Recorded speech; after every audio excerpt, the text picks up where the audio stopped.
guys, what's up? Welcome to another episode of the Coach Cody Podcast. So today we're going to do things a little different. There's a lot of shit going on in the world right now. And I don't know about you, but I could use a little distraction. So I don't know if this will necessarily be a great distraction, but it just felt a little weird to just focus on fitness and nutrition. So wanted to maybe talk a little about something positive or, semi-positive, depending on how you look at it. But so I brought Des on the podcast with me today. And if you don't know, yes, Des is my significant other. So, Des, what's up? Say hello. Hi. Hello. Thanks for having me on again. Yeah, thanks for coming on again. So, we have never really told the story of like how we met necessarily.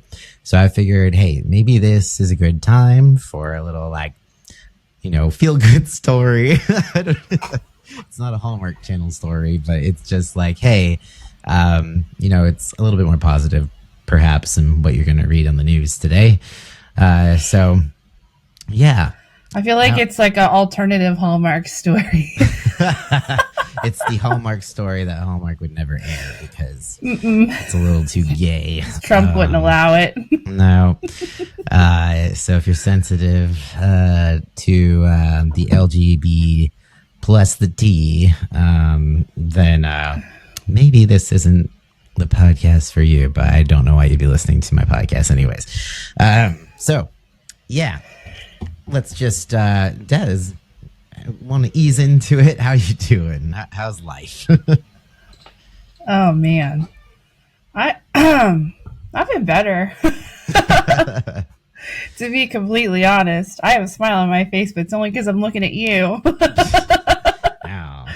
Oh, things have been hard. Things have been not very fun lately with all this stuff going on, and it's definitely been hard to focus and concentrate and not go into like chaos mode and fear mode. And it's just we've been talking about this a lot lately, just like trying to find the light in all the dark right now and like find the magic.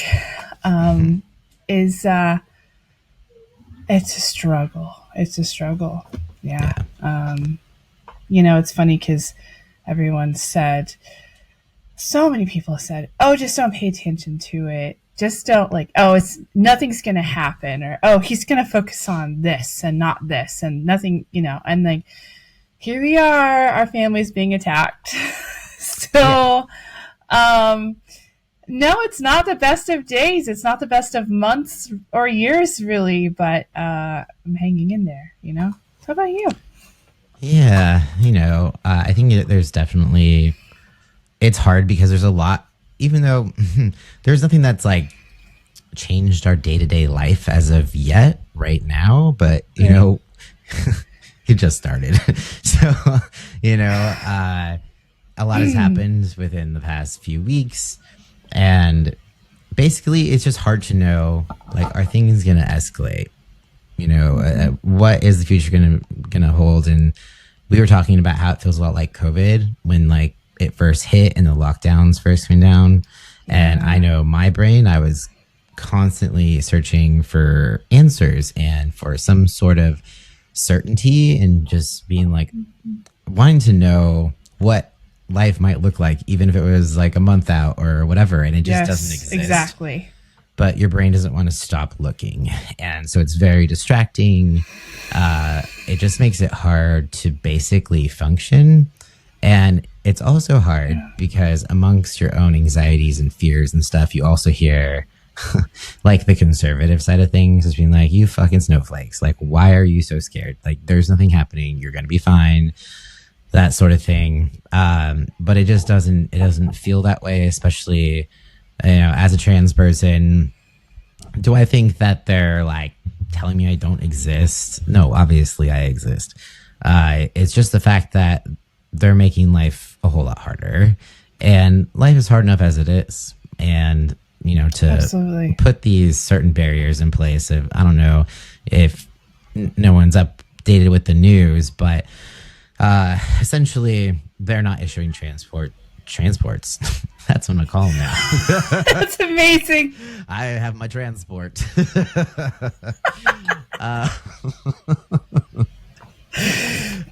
So, they're not issuing passports for trans people with, the gender marker that you now present as. So basically, since if I tried to apply for a passport and I had to give them like my court documents, name change shit, they would still put the gender marker as female, which looks really fucking weird and is a whole lot more confusing than if they just put male on it. It would be easier for everybody if they just put male on it. But with Trump's new executive order, that is something that they're not doing. So we're trying to find the loophole of being lucky that we are in California and I can change my birth certificate. It's not something that I've done yet because I just didn't anticipate. I'm like, no, I don't care. No one sees my birth certificate. I run my own business. It's not something I'm going to have to like give to an employer, whatever. And so when it came to passports or real ID, I was just going to give them court documents because that's all you needed back in the day, aka like a month ago. And so hoping that if we can change my birth certificate, then I can present that document just with, ID like any other normal person, right? And hopefully they'll still put the M on my passport.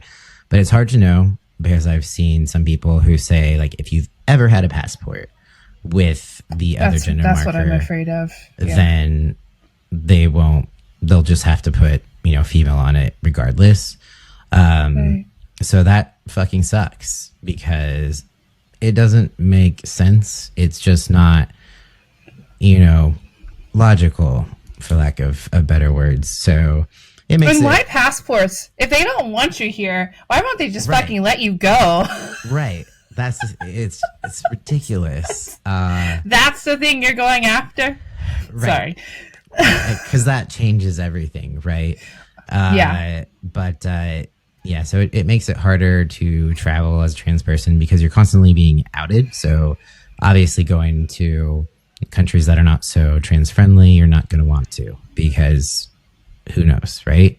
I'm definitely not going to Russia. Like, not that I was going to anyways. I'm not going to, I don't know, what other fucking country. Like, I would feel fine going to like places like England and stuff like that. But, it's still not fun. You don't know who's looking at your passport and their own personal biases that they have. You just really never know. And it just, pushes up the chances that something negative is going to happen. And it violates your privacy.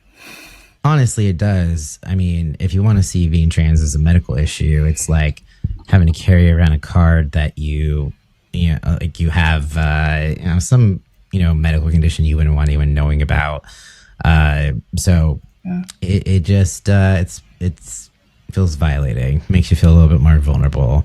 And, especially now, and a lot of people, say like, oh, well, there's going to be they're going to fight it. It's, they're going to have lots of people fighting against it legally, but it still gives people permission to be assholes to trans people. And I feel like we're just the scapegoat right now for absolutely everything. And it's exhausting and it's sad to see, just because it might not affect us legally, everything yet. It affects us emotionally in the sense that, like, how would you feel if a huge majority of the population just like hated you at base level for just it's awful being you? So because your existence has so much effect on their lives, let me tell you. So much. They act like trans people don't contribute to society, that like we don't pay taxes. We're just freeloaders and we're just making everyone, believe in our own delusions, and it's like we pay more taxes than Elon Musk. Literally. And we have to feed into their delusions. So I don't understand right. what the problem is here, you know? But yeah, sorry, that was just a very long tangent about trans stuff. It's just disheartening. No. You know what? It's important to talk about. I think now more than ever, it's important to really be outspoken about how this is affecting people. And otherwise, you just sit. What, you're going to sit here just silently and just let them do it? Like, you gotta say what you gotta say. You know, these are people's lives they're fucking with. This is my family. I'm shaken to my core because I was talking to my therapist. Man, we are keeping therapists in business right now. I was talking to my therapist on Friday. I was like, so I went to grad school and I actually studied Nazi Germany. And this is terrifying because of the way things are going. It really does, not to be fear mongering and stuff, but like if you have studied history, you understand that the things that are happening are literally out of Hitler's playbook.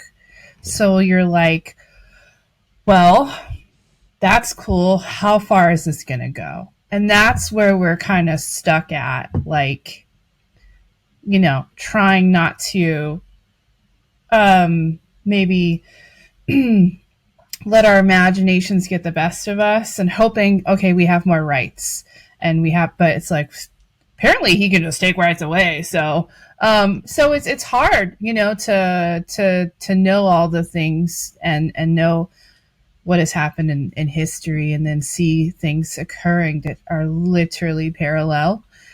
Guantanamo Bay, erasing trans people's existence. Like, there's so much that you're like, well, fuck, where's he going to stop? You know? Yeah. And so it's a lot. It's a lot. And hopefully the more we talk about it and the more, you know, we stay informed, we can do what we can to be outspoken and to, you know, maintain a community and stay strong together, because I think we're in for quite the fight. So, yeah. Yeah, especially since, I mean, it hasn't even been a full month yet, and we're just like holding on for dear life. I think it's just like the most concerning thing is it always is like the what if. Exactly. Because like we know what is possible because it's already happened. Do we let it happen again? That's the question. Yeah. And it's hard when you come across, you know, some videos where I came across a reel where there is like 3 different people from countries that basically turned into dictatorship. So like one was Russia. I forget the other ones, but they talked about, because, you know, people say like, how did they let that happen? So they went and they kind of talked about how it happened, and it was slow, and it was just little things, like one by one that just chipped First away. They take the media away, then they take the information on the CDC away. Like, yes, exactly. It's textbook. It's like he literally went through a textbook. Or whoever is advising him, because I don't think he's smart enough to actually come up with this on his own. Yeah, well, we know Elon is like a big, you know, piece of the equation, and, you know, now he's got access to like some top secret shit. I don't know if you saw that. So I don't know how legally Elon is allowed to have access to what he has access to right now. That's the part that is probably most concerning, because it just shows that he can purchase anything, or people can buy anything. They can buy, as long as you have enough money. Yeah, and definitely, you know, Elon has a shit ton of money, and it just like, I feel like we shouldn't trust anyone with the amount of money that Elon has to be in charge of anything. So yeah, it's a lot, and it's hard to say like, oh, you know, billionaires shouldn't be elected, because how are they gonna, they're so out of touch. They have no idea what the actual working class has to deal with as far as struggles go. But that goes with both parties. You know, like how in touch are any of them really? Because they're just like, you know, sitting on their throne of money as we work our asses off trying to afford a roof over our heads, and we're like working harder. And the American dream, you know, as long as you work hard and put in your time and stay focused, then you're going to be successful. And it's just like, that's bullshit. Because people own all the, like, they just hoard all the money, and you have to have like a combination of hard work and luck and intelligence. But I feel like there's this luck is kind of like, and inherited wealth. Yeah, that too. So it's a lot to process, and you feel very out of control. Not a great feeling. Yeah, and it's like, well, focus on the things you can control, and it's like, man, that list is small. I'm still waiting for egg prices to come down. Unfortunately. No, but it's not going to happen anytime soon. Yeah. So, yeah, it's, you know, we can't ignore it. It's that tightrope walk of staying informed but not obsessing about it, and like just constantly being on the, you know, media sources, just like being inundated with it all, because it's so overwhelming that it just makes you want to run away. Yeah, and it's hilarious because I wanted to, you know, I always check what both sides are saying, thinking, whatever on X, and I went over, I mean, most of X is conservative, but I wanted to see what people were saying concerning, you know, the tariffs and you know, prices going up. Obviously, it's things going to happen. So conservatives went to, you know, like the American people can't afford anything, and prioritizing grocery prices, gas prices, etc., and that being the reason they're voting for Trump. And now they are saying that prices going up is an investment, and they're like, I don't care. You know, they drank the Kool-Aid. They drank it so hard, and it's just like, how can you go from I'm voting for Trump because life is too expensive to it's okay if it gets more expensive because it's worth it in the end. Yeah. And it's just like, you realize most of Americans do not have any wiggle room for it to get worse. No. So we're just going to suffer here while the rich people just watch. Well, and it's like, as long as the rich people tell us it's going to be fine, then clearly it's going to be fine. And that's why it sucks, because they're so out of touch. Exactly. It's like, oh, yeah, you just have to pay a little extra. That's worth it. Like, literally, they are saying, the same people that said people can't afford to live here anymore are saying, I'll pay an extra XYZ. Right. It's worth it. And I'm like, you are insane. Your food stamps benefits are not going to get any higher. No. So it's just to cover those prices.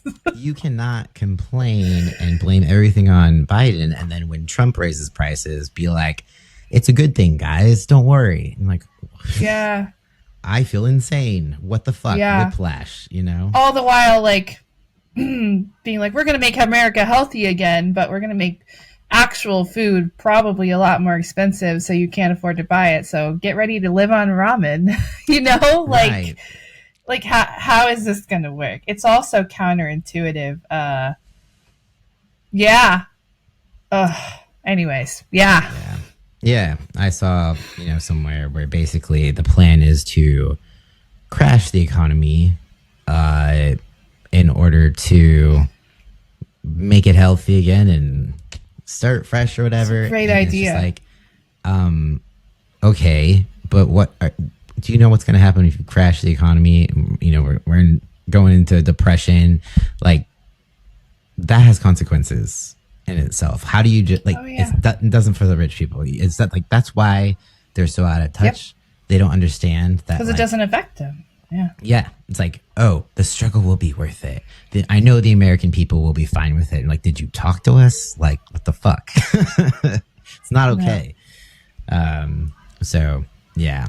It's just as a business owner, as a trans person, constantly just worried about, you know, here's the economy, and then here's rights, you know, they're just constantly going through my head. Must be nice for those who can just say not to worry about it. It's gonna be fine. You know, you're listening to too much news, or get off leftist news. And it's like, yo, I have apps that cover both sides, the center. You try so hard to stay well informed of the least biased information you can find.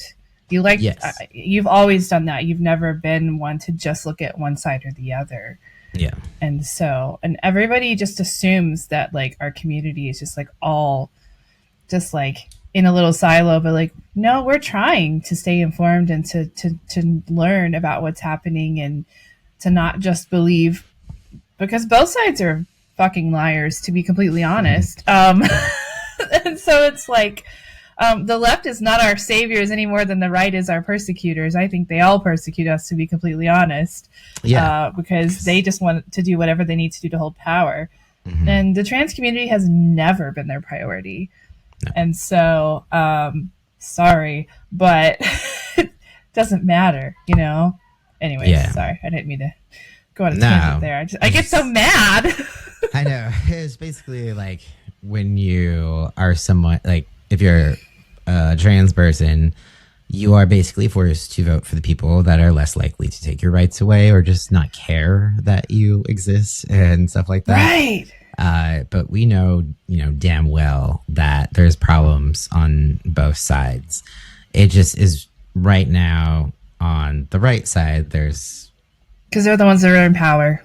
Yeah. And they're the ones that want to force people to live a certain way, according to whatever ideology that they have. And it's just not cool, not okay. So especially when you've, watched things like The Handmaid's Tale, and you just get this eerie feeling, because if you remember how it all started, they were kind of confused at first, and, they just let things slide. Yeah. And things started happening, and before you know it, I'm not gonna lie, like throughout my day I have like flashes of that, and I'm like, I gotta do some meditating. And then I'm just like, hold on. I'm like, instead of WWJD, like what would Jesus do? It's like, what would June do? Like I'm just gonna get those bracelets. What would June do? Oh my God. But yeah. So anyways, enough with the doomsday. It's just, I don't know. Hopefully people can relate. Just have to get some of that out and talk about it. And people need to stop gaslighting people too. Like, let people feel how they're going to feel. Don't just be like, oh, don't worry about it. It's fine. It's going to be fine, because you don't know that. Nobody does. No. And, people have a little something called anxiety. We can't fucking control it. We can control how we respond to a certain extent. But it's not like we can just stop worrying about it. If it was that easy, you wouldn't, need therapists and meds. No, exactly. And to be completely honest, the people that are telling us, oh, don't worry about it. Oh, don't pay any attention. Oh, it's going to be just fine. If they were coming for your passport, you would not feel okay. No, definitely not. Definitely. If they were coming for your rights, you would not be like, oh, it's going to be okay. Don't worry too much. No, you'd be fucking freaked out.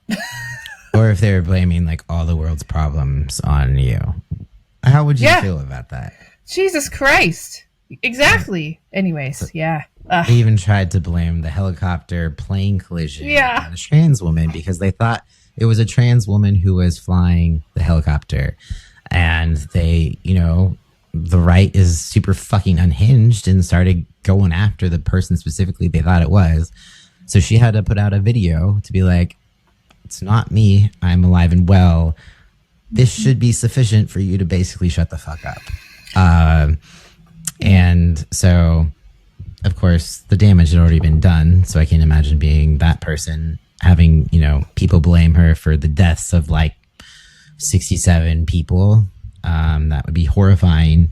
But they also didn't release the name of like the third person in the helicopter for a good day or so, because it was a woman. While. And it's because they know how unhinged people are. And now that they released who it was, they're going at it hardcore. They're all blaming it on... Yep, they're blaming it all on her, specifically because she's a woman, but not just because she's a woman, but because she was also a lesbian. So, yeah. Oh, there you go. Yeah. So, of course, because she's a lesbian, you've always got to find some kind of a woman, a trans person, or a minority of any kind. It's their fault. Always. Definitely. And she's like, I'm sure there's been pilots that are men who have crashed before and no one even heard about it. So most of the pilots that do crash are men, actually. I mean, it makes sense statistically speaking. Yeah, because most pilots are men. Yeah, it's hard for women to even get into being a pilot in the military. So you have to be one of the best of the best. Yeah. So fun times, but anyways. So shall we talk about how we met? Yeah, you go first. All right. So back in, what was it, like 2012 or something? Yeah, I think so. Yeah, somewhere along those lines. So I, at one point, if anyone has never listened to my story before, I was married to a dude because I was really religious, and he actually was in the military, was in Germany. I was in Germany for a good 8 months or so of the last part of my marriage. Basically, I feel like it was like the last part while I was in Germany. I started to really come to terms with the fact that I was like, shit, like I'm into women, like I was hoping that would not be a thing, or it would go away, or it was just, I didn't want to believe it until it became too apparent. So came back to the States, go to culinary school, and started my first relationship with a woman. And I was not out to anybody, like 0 people. And basically, in a nutshell, summary, to make it super short, she broke my heart. And I was devastated. Like, I'd never felt that heartbreak before because I'd never dated a woman before. So you'd never actually been in love. Right. I didn't know that, because how are you supposed to know, right? So got my heart broken for the first time, and I couldn't talk about it. I just had to pretend it was fine. No one could know. And I had no one to talk to. Like, I didn't even have a therapist at the time. I think I found one, but they were not great. But so I ended up going to, out of desperation. If you know me now, you know this is something that you would think that I had a gun pointed in my head. This is not shit I'd normally do ever. But I saw that there was a coming out group at the Sacramento LGBT Center, which is the closest LGBT center that I lived near. Which was 45 minutes away from you. Yeah. So not even close. Not only it was a drive, I didn't know anybody, and it was literally I was afraid to even what if someone I knew saw me walking into the LGBT center? I was so fucking paranoid. But I needed to talk to somebody because I was very lonely, and yeah, heartbreak, So I go to the coming out group, and Des happened to be the facilitator of the coming out group. So that is how we met. Yeah. Take it from here. Oh, man. I whenever I look back on our history, I like to play a slideshow in my brain of all the different moments. And that first moment that I ever saw you, I will never forget. You were wearing that orange t-shirt with something about grilling on it. And you had the sweetest smile, and you walked in, and I was like, holy shit, I'm in trouble. No, but truly, you walked in and you were very quiet, and but you just had this thing about you, this energy about you, that I was like, I gotta know this person, And so, and I'm pretty sure you showed up the first day of the group. Yeah. Because I had actually just moved to California a year before, and I started that group because I I saw the need, that there was a big need for it. And there was surprisingly not one, and hadn't been for one for a while. And also I wanted to meet people and like become part of the community and like contribute to the community. And so that was my way of doing it. And, it was like, we started talking, and once I got you to talk a little more, it was just, I don't know. I feel like we were just like instant besties, just about.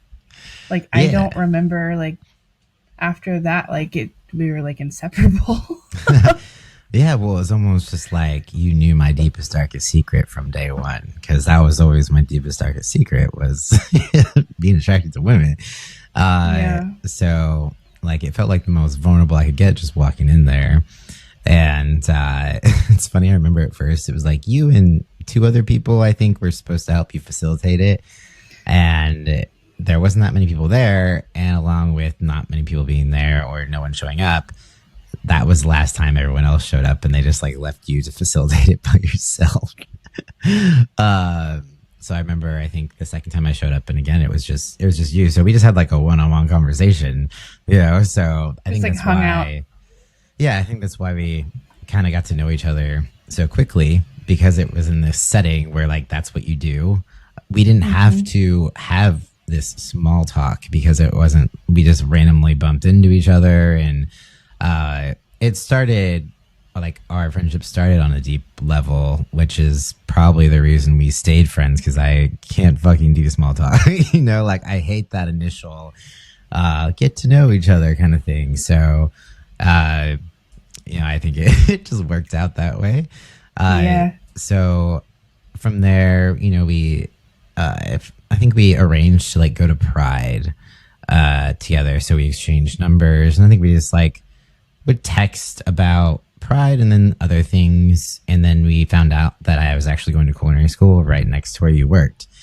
Ironically. That was so trippy. Yeah. So it's really weird. Literally the next building over. Yeah, to the point where I think I ran into you walking when I was walking into class. Like, that is how close it was. And it was like, hey, oh, hey. It was like, oh, shit. Like, small fucking worlds. Very. So our worlds, when they collided, they didn't just skim. It just like, they just kind of crashed into each other. We were just at all the same places accidentally. So we were essentially best friends from then on out, through culinary school and beyond. We did CrossFit together, and we were roommates for a good second, and you were around in my coming out era, which was super hard, and so yeah. We went through a lot together. Yeah. I think you were like my kid's godparent. Like, you were there when my babies were born. Like, it's But the thing that's important for people to understand is like, when you meet somebody that you just have like an instant deep connection, you don't even have to try, to just like, it's just there. That's how it was for us. And like that's the kind of shit you got to hold on to, because it's so rare, especially as you get older, man. It's hard to find people that are like worth connecting to these days. It's harder, and it's harder to find people that like you can trust and that you can just feel safe with, and I think we both pretty much instantly felt safe, which was so rare for either of us in our whole lives. So yeah, for sure. And I think the hard part to kind of navigate around is like, okay, yeah, like you were married at the time. I'm not a homewrecker. There was no affair. There was no affair. No, just want to make that clear. But obviously, I mean, we had a certain point in life where we were a bit further apart. Just there was a lot going on. But then we kind of, I guess, in 2020, when all, shit hit the fan in many, many ways, we kind of rekindled our friendship. Not that it ever disappeared completely, but there was definitely big gaps of, not seeing each other just because, life. I had 2 little kids and was working full time, and it was crazy. And you were, it was a lot. Yeah. And there was like a lot going on in 2020, but at the same time, it also brought us together, and then on a whole new level. And it's just, there's so much to be said about it, just because it's just like, there's so many people that like, it's highly sus. It's just like, I fucking swear to God. I know it's sus. But it's just like, I promise you, it's not what it seems. I would tell you if it was. No, it's not. No, it's funny though, because throughout our friendship, there were often comments about us of like how our friendship was weird, or like basically like y'all are gonna end up together. And I was like, no, we're not. I'm married. So 2020, I think we should tell this part of it. It's important for people to understand. So 2020 was a crazy year. The day COVID exploded, Friday, March 13th, 2020, was also the day my life exploded, because my mom was diagnosed with cancer that day. And that year, I really that 3 or 4 months that she was, in the hospital and dealing with cancer and everything, I was going through some really crazy stuff, and I was all alone. And I, at that point, I hadn't reached actually back out to you very much, because I was like in the throes of like trying to keep my mom alive.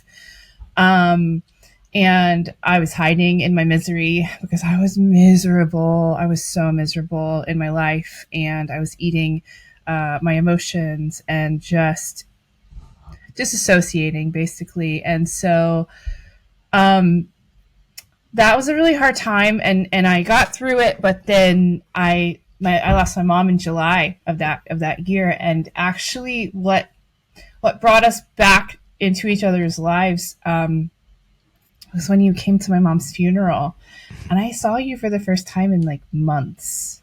Like it had been a minute. Yeah. And I just saw him, and I was like, it was like I felt like I was home again. I have missed you so much, and you are my family, and I have felt so alone.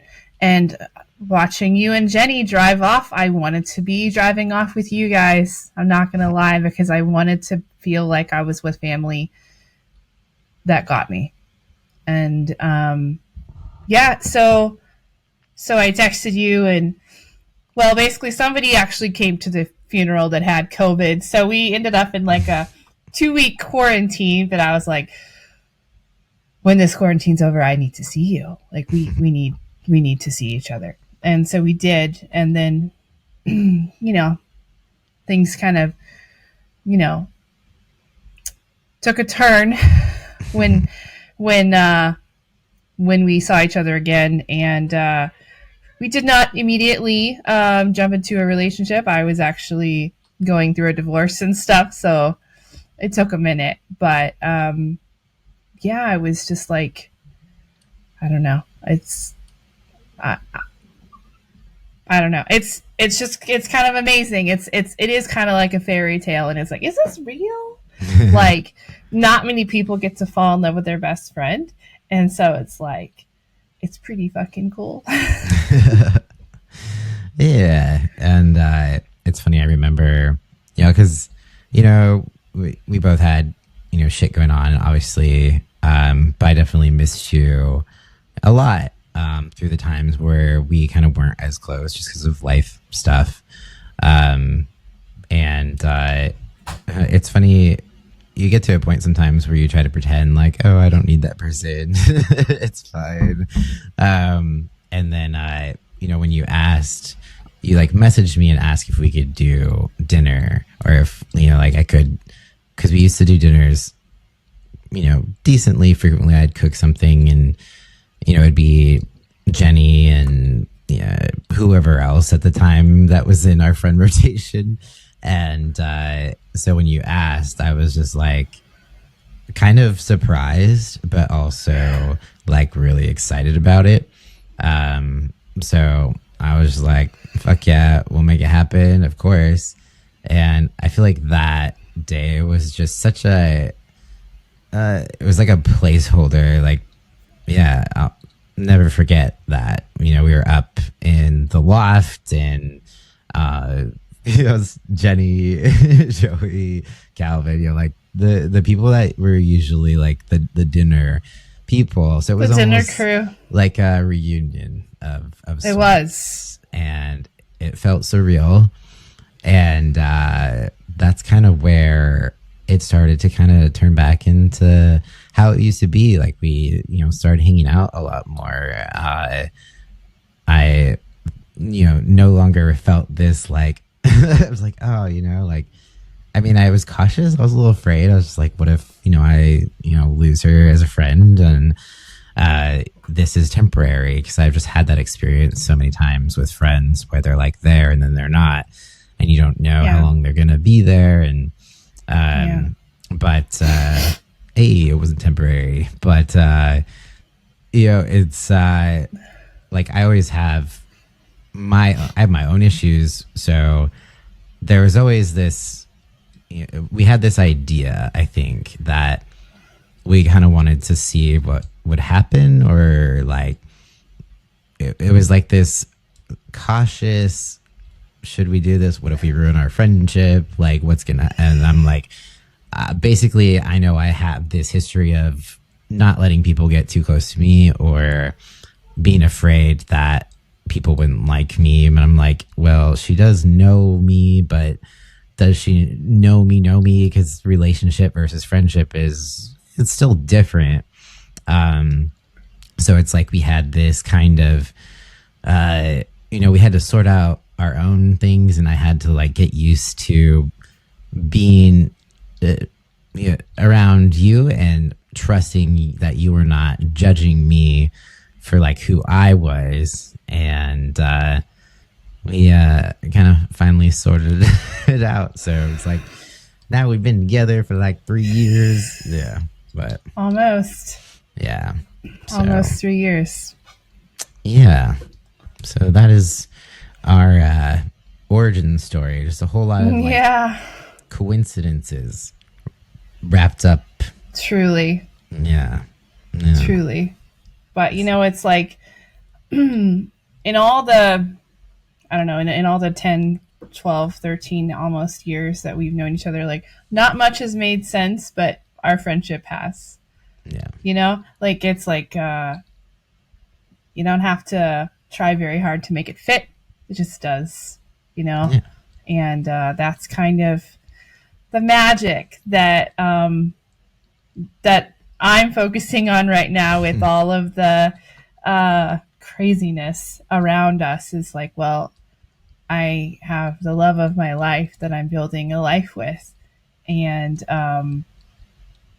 that's a huge blessing. And that's my magic, you know, just getting to spend every day with my best friend and laugh and be made fun of and just have a really good time together.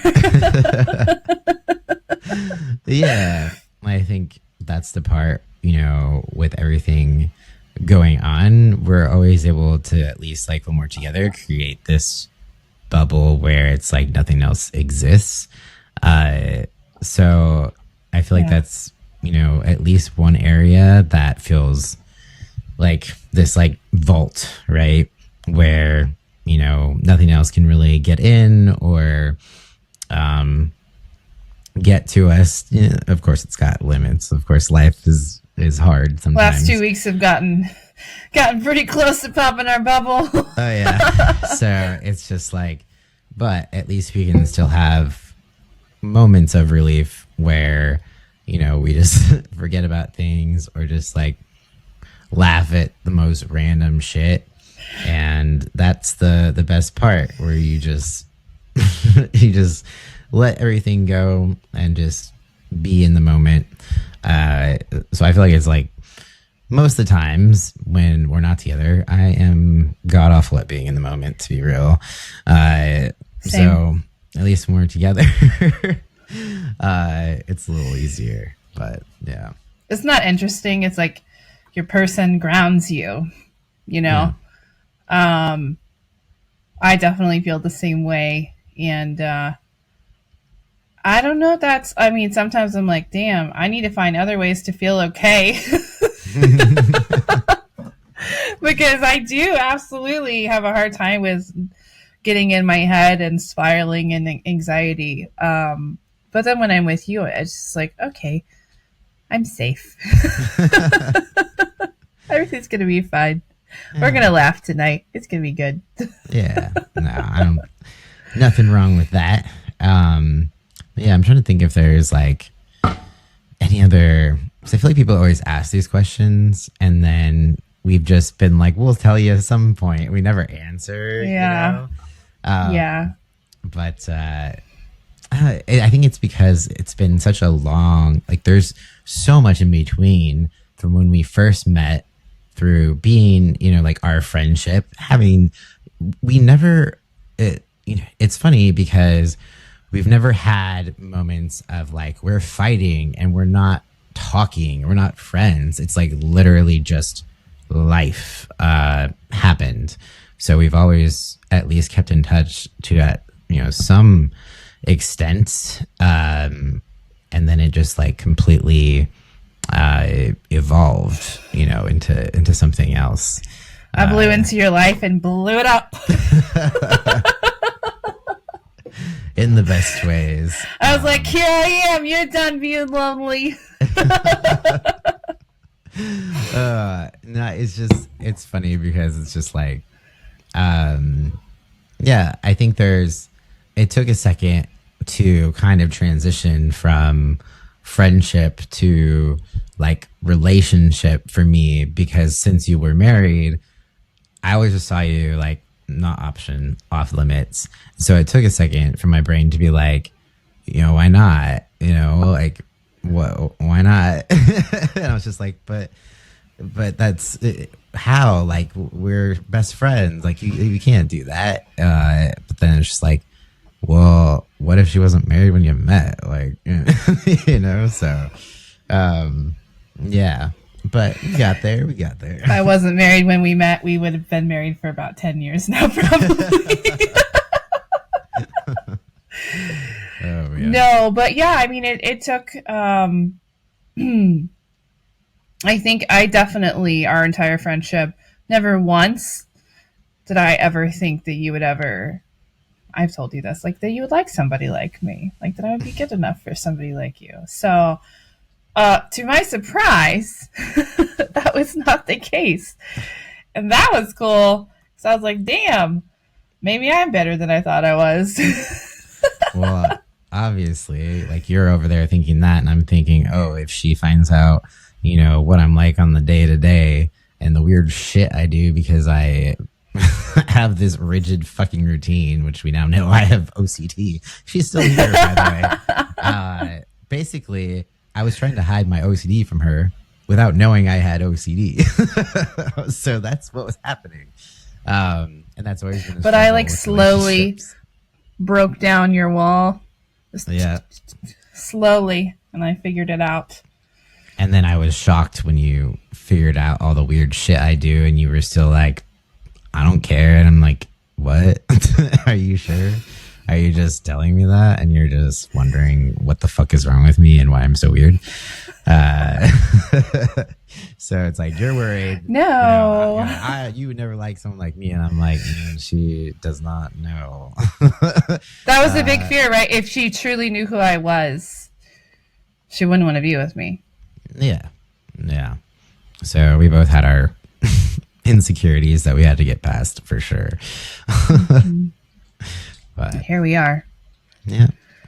Here we are in 2025.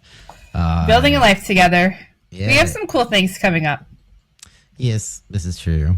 Have you seen how many planes have been crashing, by the way? Yeah. Oh boy. Yeah. But yeah, we definitely have more that we'll share probably at a different time, but we're still, we'll leave you hanging. Oh man, you are going to get people talking. Yeah, well, maybe they'll listen for once to this podcast. But yeah, if anyone has any questions, you can definitely ask them, and we can, do a Q&A. Q&A at some point. Not that I feel like people are that interested, but I feel when like we first got together, I got so many like private DMs asking me questions about us, and I was like, "Wow, y'all are very intrusive." But that stopped. They're probably just like, I thought Cody was going to be by himself forever. And just like, well, so did I. You're not wrong. So. That was definitely a message I got a few times. I was so happy to see when he finally got with you. I was like, me too. Yeah. And it's funny because like most, like my first love was like a long distance thing. But long distance was almost preferred because I could still hide my OCD from people. And then when it would, I got my heart broken the first time around, so that wasn't on me. But, if it ever got to be any, what's it called? Like further along in a relationship, then that's when it would just stop working because I'd be like, nope. I don't want to get my heart broken again. Like maybe I did get my heart broken because of OCD that I hadn't acknowledged yet, and I had a lot of anxiety. She was also kind of an asshole. Well, yeah, she definitely she didn't understand who I was or anxiety whatsoever. Like I would do things that I would never normally do, and then she would still be like, "That's it." Like she lived in DC, and I did so many things that I would not normally do, and I was like freaking out on the inside, but I was so just like not wanting her to break up with me or think I was a freak. And, like she worked, the fucking White House or whatever, like government shit.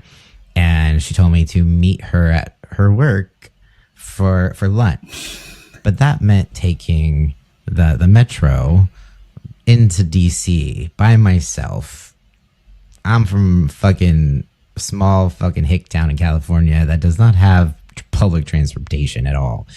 And so I'm like, sure, yeah, sounds like a great idea. And I'm freaking out all day long. Like, how when you have an appointment for something and you just feel like you can't do anything until that appointment hits? Yes. So that's what I did.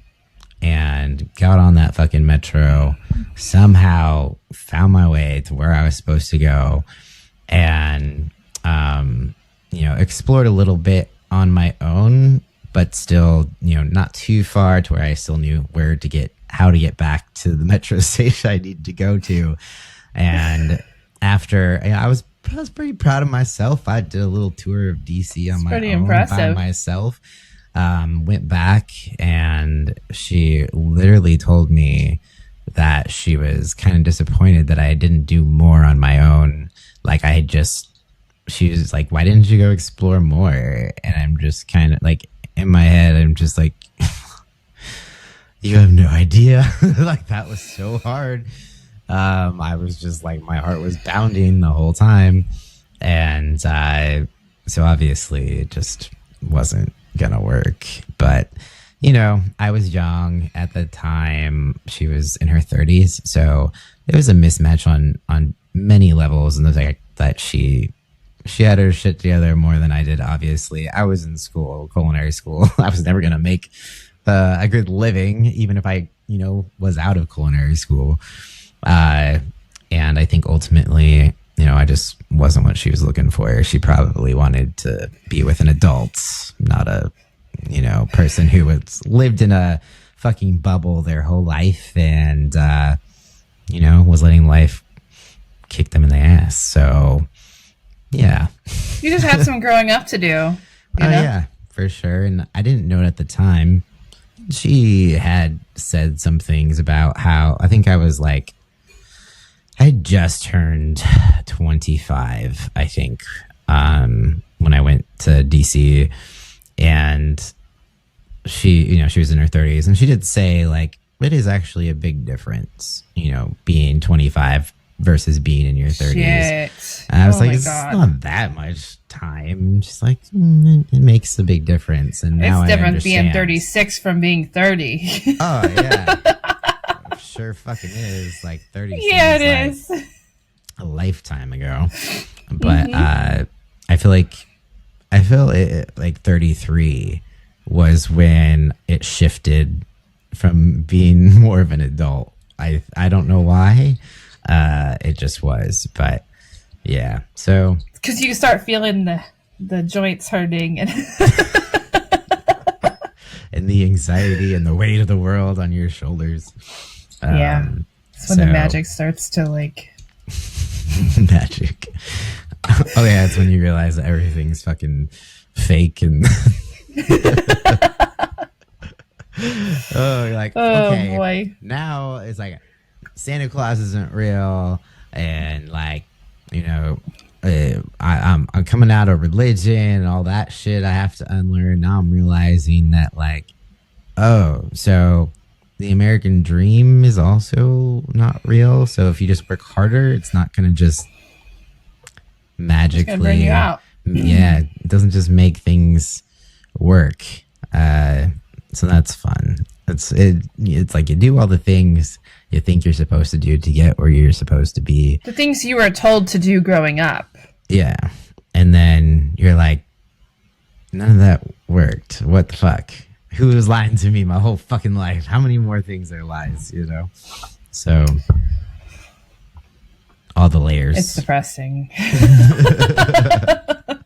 That's a whole nother topic. But I hear that your 40s are supposed to be the best years of your life, so... Well... We'll see. At least, in our 40s, at some point, Trump won't be president, but he's got enough kids to last us a lifetime, so... I don't want to think about it.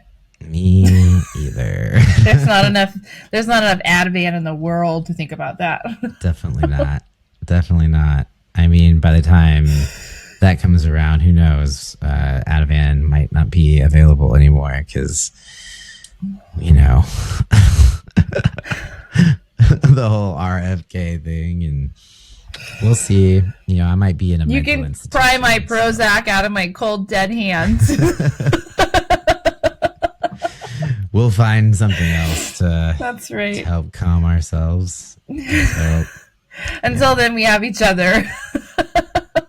Yep. We'll just do with that for now. But yeah. So that's our story. Is there anything else we should share about that, or I feel like that's just a bit? I mean, I think that's just about it.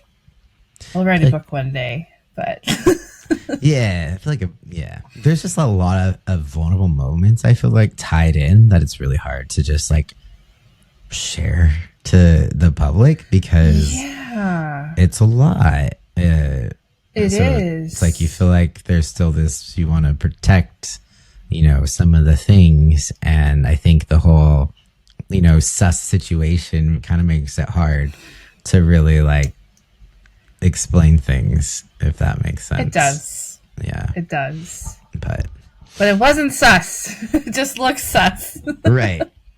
I promise it was. It looks worse than it was. I mean, it wasn't worse at all. It just sounds. And with that, maybe at some other point there'll be a book, and we'll give you all the nitty gritty details. So stay tuned. All of it for the tea. More to come. But yeah. Anyways, thanks for listening, guys. Hopefully this was like at least a slight distraction from what is going on in the world. And, I'm sure there's going to be more things that have happened by the time this comes out. But just remember, take breaks from the news. It doesn't have to be an all-day break. It's important to stay informed. But maybe set like a scheduled time to check the news, and then like boundaries are important right now. Yeah. Yeah. So stay informed, but don't do the all-day thing. I've been doing that for the past week, and I cannot recommend it.